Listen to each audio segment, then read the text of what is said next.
Now, before we jump into it, did the Saints just win with Drew Brees in the building?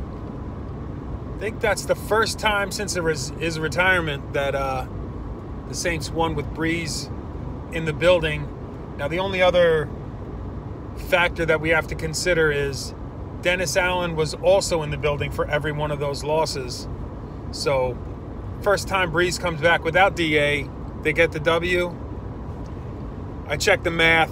Looks like it all adds up. So, we jumped over that hurdle. Now, as far as the Saints, I mean, again, under Rizzi, they just look like a different team. They just look like they're hungry, they're motivated, they want to play for this guy. Completely unlike the Dennis Allen version of the 2024 Saints. Now, there are some, as DA like to always say, there are some things we need to clean up. There always are. But again, when you consider they lost 7 in a row, no Olave, no Shaheed, Juwan Johnson didn't look like it was really adding up. You had a hurt Taysom Hill. Didn't look like we had a whole lot of playmakers outside of Alvin Kamara. But you look around now and you've got Taysom doing his thing. Second week in a row, he's got big play capabilities. Marquez Valdez-Scantling, who, I don't know if the guy's a flash in the pan.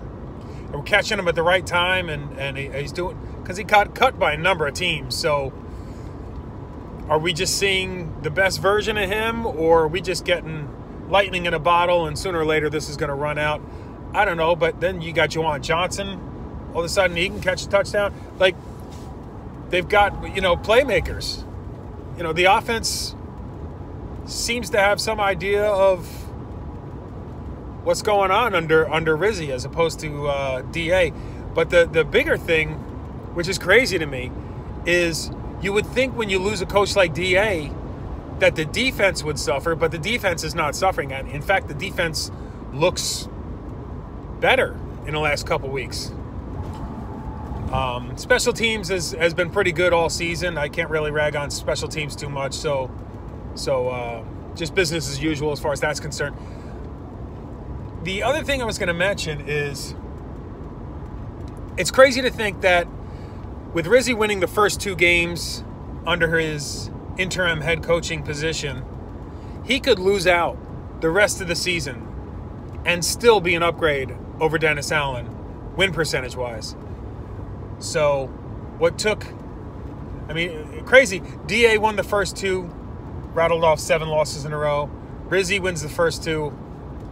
I have high expectations that he is not going to lose 7 in a row. Or actually, there's only 6 left, but 6 in a row. With Atlanta kind of crumbling, Tampa really doesn't seem like they know who they are. Carolina is still, they beat us. They're still trash. It suddenly becomes a very winnable division, which is, I hate that Mickey and DA for so many years, have kind of dangled that carrot and given us false hope that, hey, we're in this. We don't want to look at our backups. We don't want to look at our rookies. We're playing to win because we're close and never getting there. Super frustrating. My thing is, you're firing on all cylinders. Guys continue to get healthy and come back. This, again, should be a winnable division. And once you get in the playoffs, I don't really have super high expectations, but who the hell knows? Week to week, you never know what you can accomplish. So keep winning, Saints. Forget the draft. Keep winning. Let's see what we can make of this 2024 season. See if we can salvage something. Who dat, everybody? We'll see you in the next one.